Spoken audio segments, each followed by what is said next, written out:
Good morning, residents of the city of Frederick. Over the past 2 weeks, I know many of us have watched and listened and felt the weight of this year's election cycle. And now that all of the votes have been counted locally and we know the outcome of all of the races, a pending Board of Education recount notwithstanding, I felt it important to address the residents of the city that I care about so much. In many regards, this election cycle did not go as I had hoped, though I am thankful for the opportunity to develop strong partnerships with our newly elected Senator Angela Alsobrooks, Congresswoman April McClain Delaney, and maintain our strong relationships with our county executive, Jessica Fitzwater, and our state delegation, and Governor Wes Moore and his team that have been in place for the last 2 years and so supportive of Frederick. Like many of you, I understand the uncertainty that a Trump presidency brings. We had the experience of his first term as prologue, but will this be a continuation or something different? No one knows. But now is not a time where we can let that uncertainty stifle us.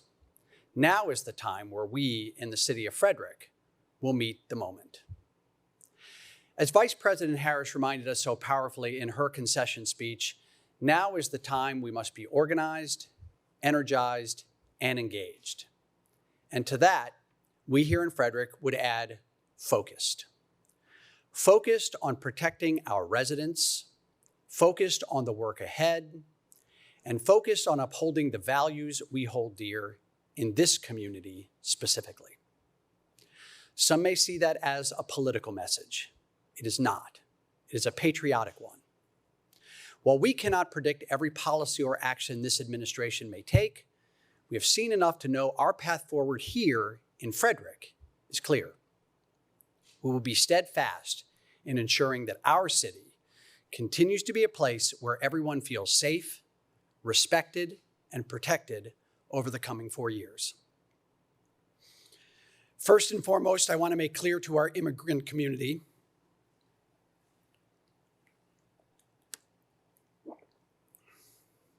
that we will use any and all avenues to ensure you are safe in Frederick. Frederick is a city of immigrants and families from all walks of life, and our community will not be fractured by fear. Immigrants, including my late paternal grandparents who emigrated from Ireland, shaped our nation. As the grandson of immigrants, I hold a profound respect for their enduring legacy and contributions. They are why I am here. As many residents know, our city council recently made a decision to provide voting rights to any resident that calls Frederick home, regardless of citizenship status. We will continue to make progress on implementation, as is our responsibility, and not take any step that would seek to create division, target vulnerable populations, or undermine the trust that we have worked hard to build in our community. Our goal is to ensure everyone feels they have a place here in Frederick, no matter their background, culture, or identity. The Frederick Police Department, in particular, is committed to ensuring all residents feel safe in reporting crime and know that they will not be questioned about their immigration status. We refuse to aid and abet outside agencies attempting to detain, deport, or remove any residents from our community. Over the coming weeks, our Multicultural Liaison Unit will continue proactive checks with members of our community to ensure they know they are safe, and we will continue to provide them the exceptional service FPD is known for. To reinforce this commitment, I will be asking the City Council to support a legal advocacy fund in the upcoming fiscal year's budget. This fund will provide resources to community partners for Frederick residents who may be harmed by policies from the new administration, ensuring they have the legal support they need to stand strong and remain in this community they have chosen to call home. Reproductive rights are a fundamental human right, and we are fortunate to live in a state where these freedoms are not only protected, but reaffirmed through the overwhelming will of the people in the most recent election. In Frederick, we stand unequivocally with our state and our residents in defending these rights as essential to health, autonomy, and equality. As a husband, and a father of 2 daughters, I firmly believe that every individual has the right to make their own healthcare decisions without interference. And let me be clear, your body, your choice. We will not waver in our fight to protect and expand access to reproductive care.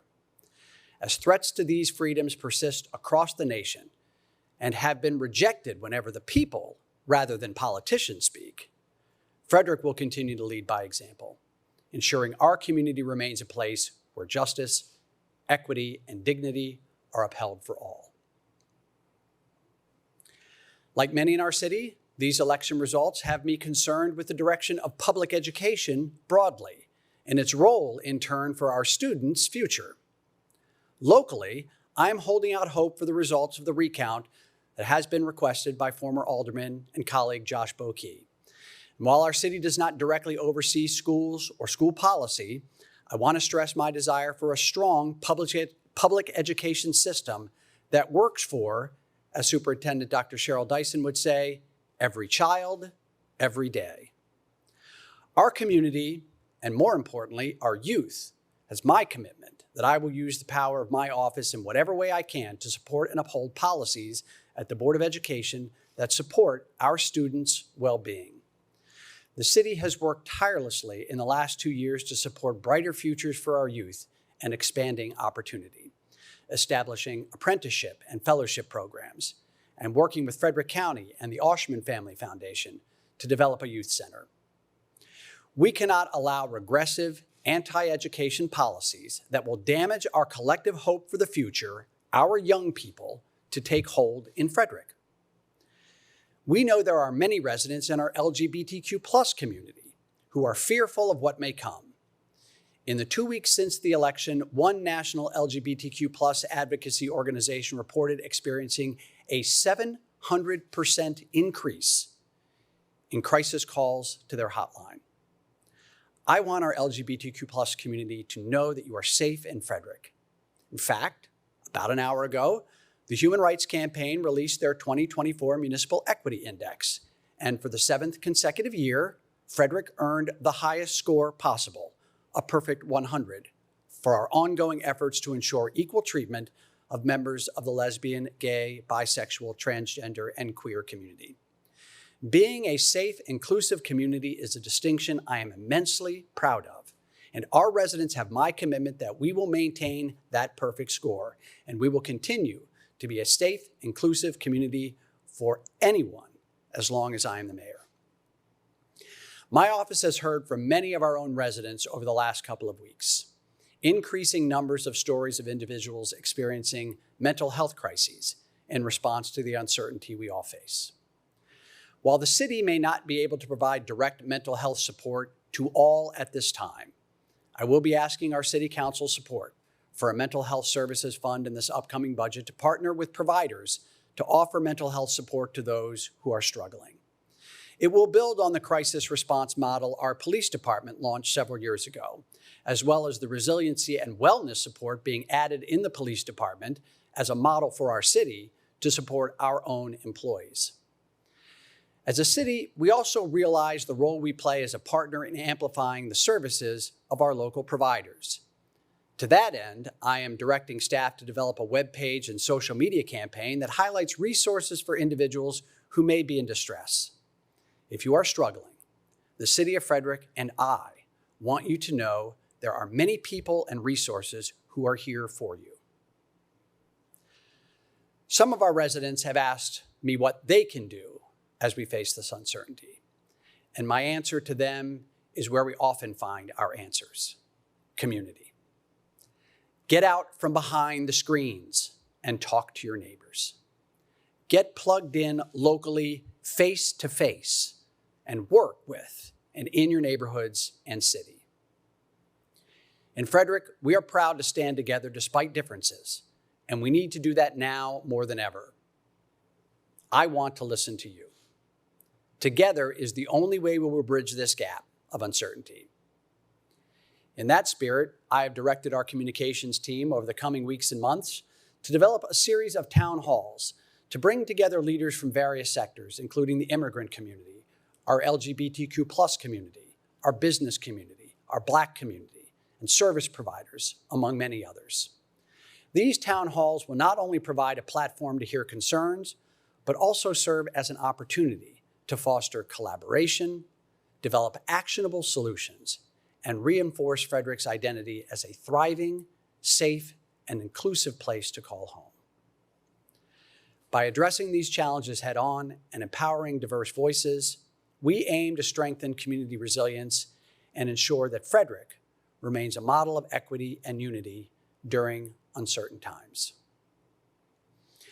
Frederick is also fortunate to benefit each year from significant federal grant support, supporting essential city services, infrastructure, and community programs. We are prepared to continue advocating for every dollar that comes to our city so we can maintain the services and opportunities that make Frederick such a special place. Rest assured, our commitment to the well-being of Frederick residents will be unwavering, and we will fight to keep those resources flowing.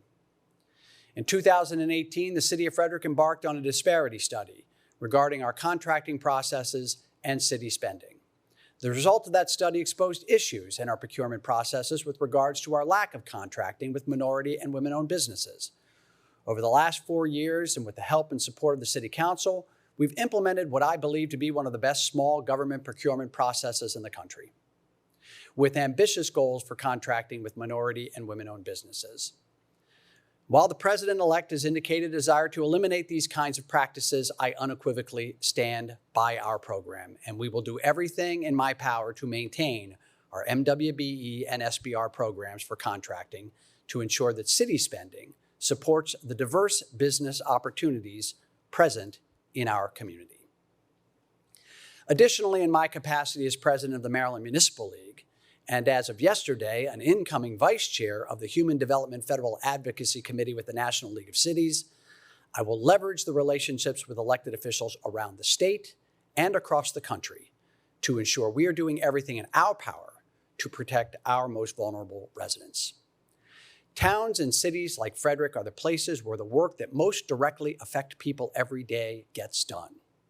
And in Frederick, we will lead by being united and unified to conduct that work. To our residents, as your mayor, I want you to know that I see you, I hear you, and I stand with every member of our community, immigrants, Black residents, LGBTQ+ individuals, young people, women, all those whose voices too often go unheard. I am committed to addressing your concerns and will fight tirelessly to protect your rights, uplift your voices, and ensure equity and opportunity for all. The time ahead may be challenging. It will definitely bring change. We have weathered challenges and change before, and we have emerged stronger every time. We will move together with unity, with purpose. Let us be organized, energized, engaged, and focused. Focused on the work, focused on each other, and focused on building a Frederick where everyone can and will thrive. Thank you.